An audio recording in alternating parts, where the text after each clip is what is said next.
Welcome to this webinar where we invite people to come together to make a difference from daily routines and contribute to decarbonization, to encourage green culture in communities and green social responsibility in organizations.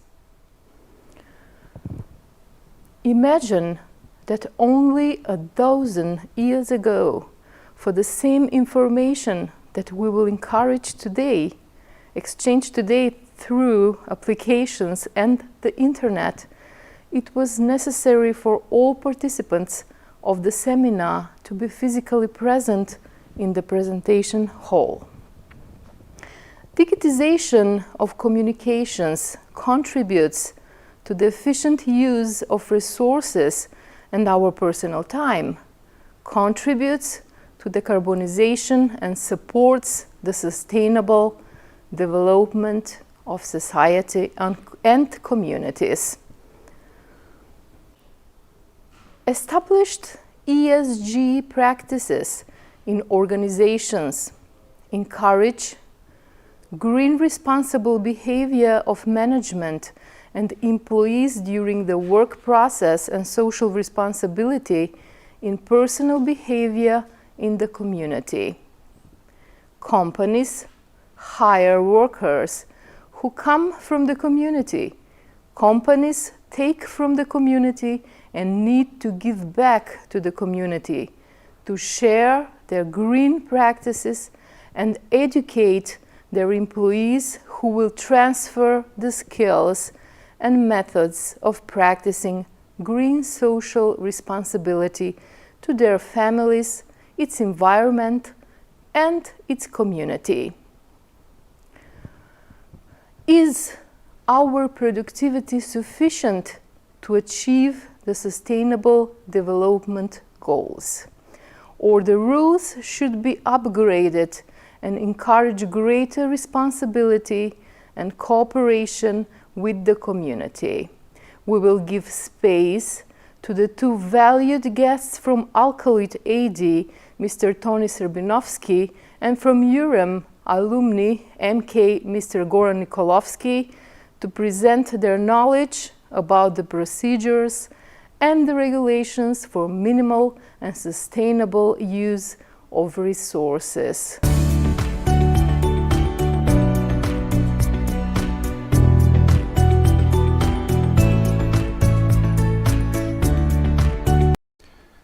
Hello, my name is Tony Srbinovski. I'm energy manager, certified expert for energy management, unit expert for implementation of energy management systems.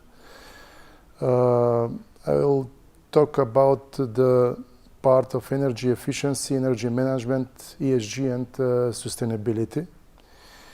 We'll give you definitions and differences between the energy efficiency, energy management, ESG, sustainability, and sustainable development. Importance of energy management through history and sustainability and sustainable development. Components of energy management, components of energy efficiency, potential energy efficiency label and classes, energy efficiency, and the value of assets and businesses. Influence of energy efficiency on income, profit, and value. Energy efficiency, other components like energy performance, energy effectiveness, and sustainability, and their influence on value. Energy as a part of ESG, sustainability, and sustainable development.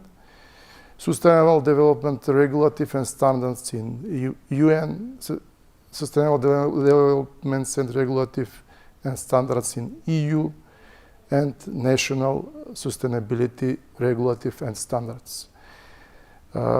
Examples of educational and standardization programs, platforms and initiatives, e-learning and evaluation software and platforms. First, we will show you the quintuple helix model and its functions modified from Etzkowitz and Leidersdorf model, which has five components. It is political system, educational system, economic system, natural environment system, and media-based and culture-based public system. In the middle of all these systems of the quintuple helix is sustainable development. In the sustainable development, in the core is energy management, and in its core it's energy efficiency.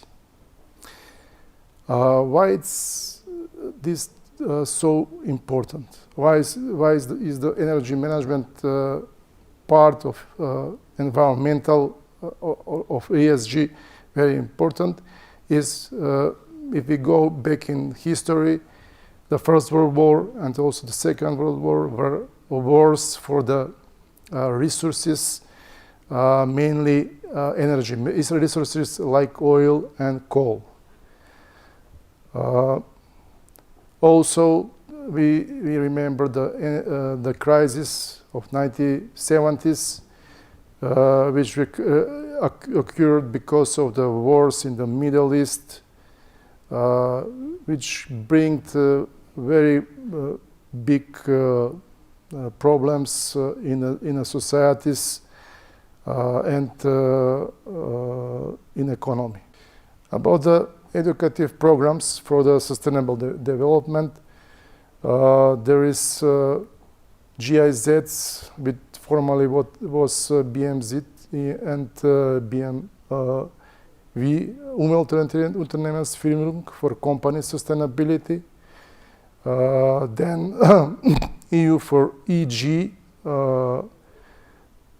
Academy, Union National Expert Certifications, like energy management, system optimization, sustainable steam system optimization, compressed air system optimization, electric motor system optimization, and refrigeration machine system optimization.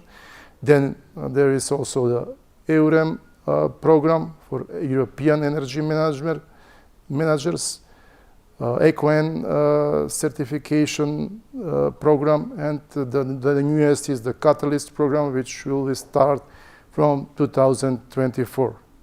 Also, there is a program of Ministry of Economy and also the agency for energy agency of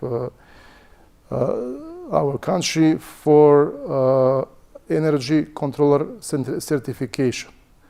And finally, there is ISO lead external auditor or auditor certifications based on ISO 14001 for environmental system management, 50001 for energy management system, and 45001 for safety and health and safety of the employees.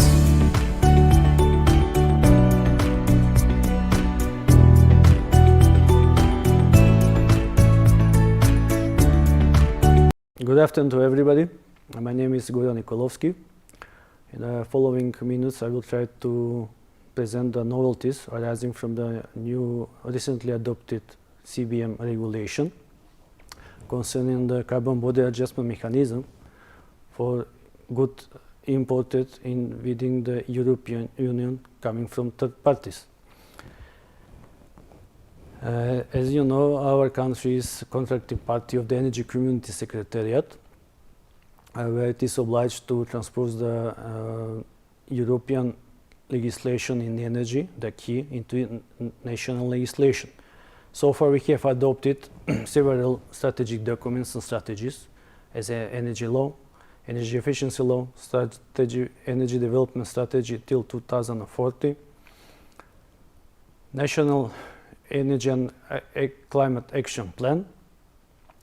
In terms of environment, long-term strategy on climate action till 2050, law on climate action, which is in draft text, third biennial update report on climate change, and enhanced national determined contribution.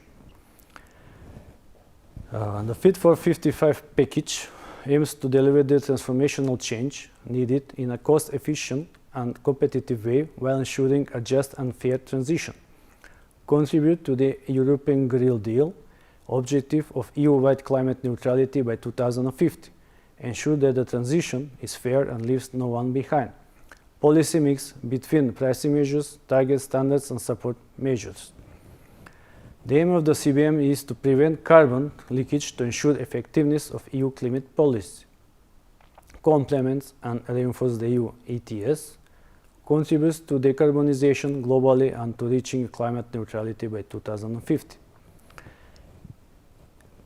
Key element of the design is to mirror EU carbon pricing through new mechanism for imports into EU, aligned with EU international policies and legal commitments, including World Trade Organization compatibility, addressed to companies, not countries, based on actual carbon content of imported goods, takes into account carbon price effectively paid by third country operator. Sectors which are concerned with this regulation in the first phase are the cement, iron and steel, aluminium, fertilizers, electricity and hydrogen sector. Includes some precursors and downstream products selected on the basis of 3 criteria: high risk of carbon leakage, covering more than 45% of CO2 emissions of ETS sectors, practical feasibility, in second stage may be extended to other ETS sector. Monitoring gradual implementation of the CBM is envisaged in the next period.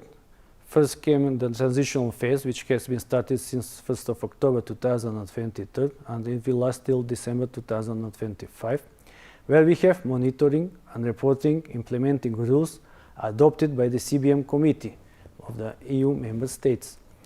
In 2025, we have review for the potential scope extension to other ETS sectors, indirect emissions, impact on least developed countries, progress in international climate discussions. And in 2026, we have start of gradual phase-in of CBM and phase-out of free ETS allowances.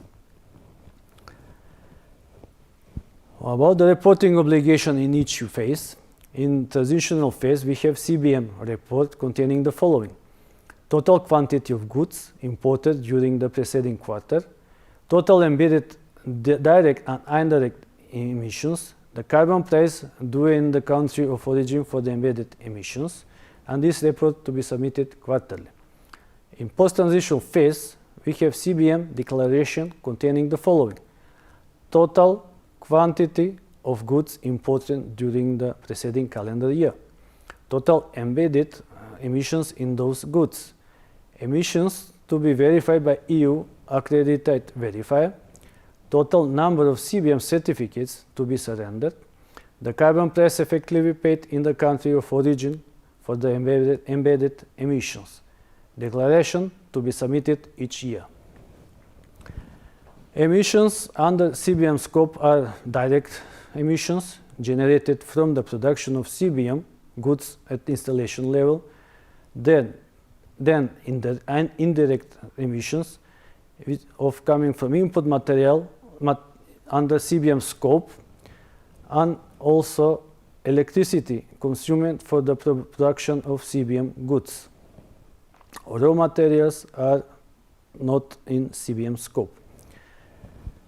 Here is an example of simple and complex goods in the iron and steel industry, where we have outside the scope raw materials like limestone, iron ore, coal and coke. Then we have precursors and simple goods like sinter, hot metal and semi-finished, and complex steel goods, which is finished steel goods like tubes. Calculation of the adjustment is according to following formula: actual emissions of the installation producing imported products minus emissions covered by free allocation under the EU ETS for the relevant product, multiplied by total tons of imported product and multiplied by price of certificates, which is average weekly price of the EU ETS. The result is the CBM obligations minus obligation paid in the exporting country on the basis of equivalent scheme applied in that country, which gives us the result as an adjustment. The transitional period is a learning phase for all, understanding respective roles and tasks, collection of information, facilitate smooth roll-out of the mechanism after the 2025. The information collected will allow the European Commission to further specify and finalize methodology and find synergies with existing monitoring schemes. The information collected will fit into the review of the mechanism by 2025 and provide further clarity of the functioning. Reporting flexibilities reflect the above and aim to introduce openness and balancing a smooth introduction with information needs.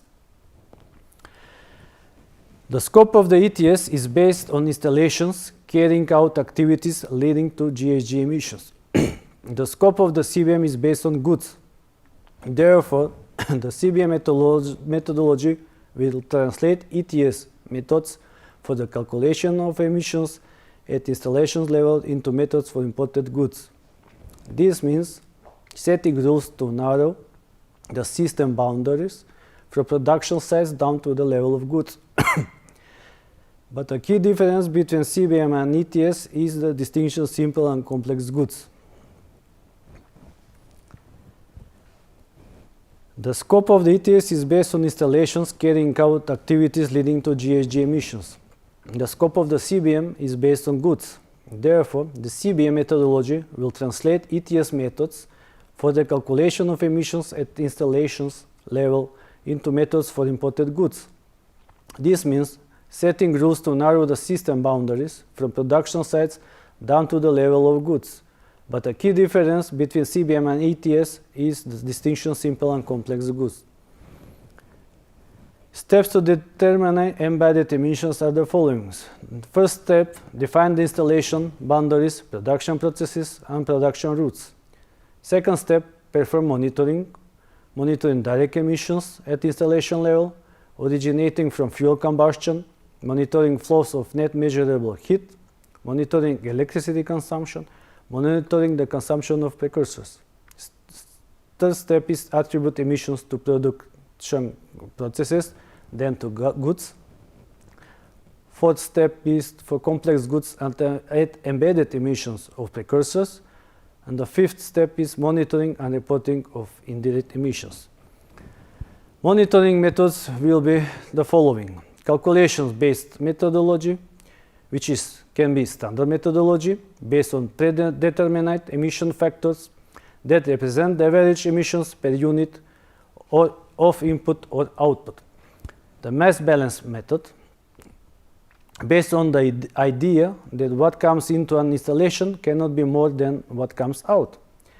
Measurement-based methodology, continuous emission monitoring system of emissions from emission sources at installation level. Emissions may be measured directly in the stack or using extractive procedures with a measurement instrument located close to the stack. Other monitoring systems until 31st of December 2024, the level of embedded emissions may be calculated using an eligible monitoring reporting and verification system. One of the following methods if they lead to similar coverage and accuracy of emissions data. A carbon pricing scheme where the installation is located, or a compulsory emission monitoring scheme where the installation is located, or an emission monitoring scheme at the installation which can include verification by an accredited verifier. Here is the calculation of the attributed direct emissions and the calculation of the embedded emissions.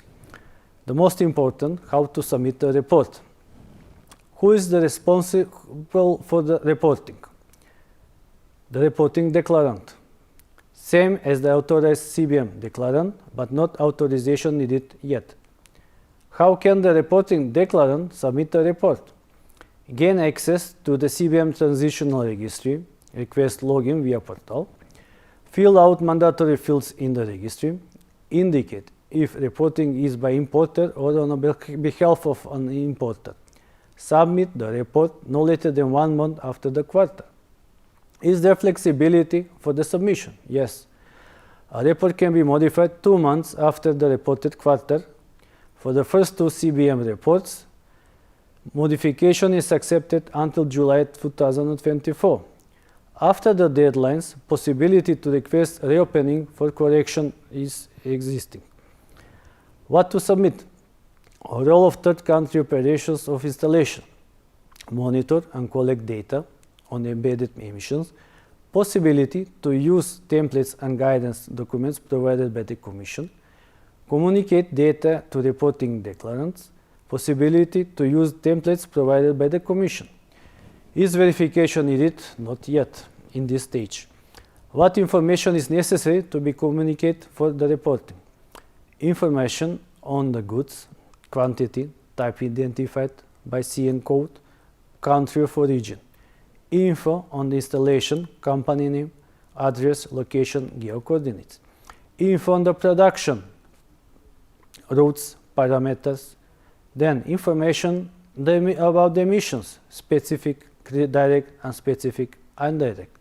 Information on carbon price paid at production country, also for precursors. Is there flexibility for the reporting? Until 31st of December 2024. Methods used under monitoring, reporting, and verification systems. QR methods used in case of a carbon pricing scheme, emission monitoring scheme at the installation, or compulsory monitoring scheme. Until 31st of July 2024, any other reference method. Possibility to use default values for input materials or sub-processes when relatively minor compared to total emissions. There are available guidance and support by the Commission Communication and Training on its website concerning trainings, guidance, templates, dedicated information portal, and IT reporting interface. Last but not the least, the Commission tasks during this transitional period to manage the CBM transitional registry, check the CBM quarterly reports and communicate with National Customs Authority, analyze the impact of CBM on exports, downstream products, trade flows, LDCs, etc. Prepare secondary legislation for the definitive period, authorization of declarants, accreditation of verifiers, CBM registry, selling of CBM allowances, carbon price paid, ETS price and benchmarks, final methodology, risk of circumvention, etc. Set up the common central platform for the sale and repurchasing of CBM allowance. Thank you for your attention.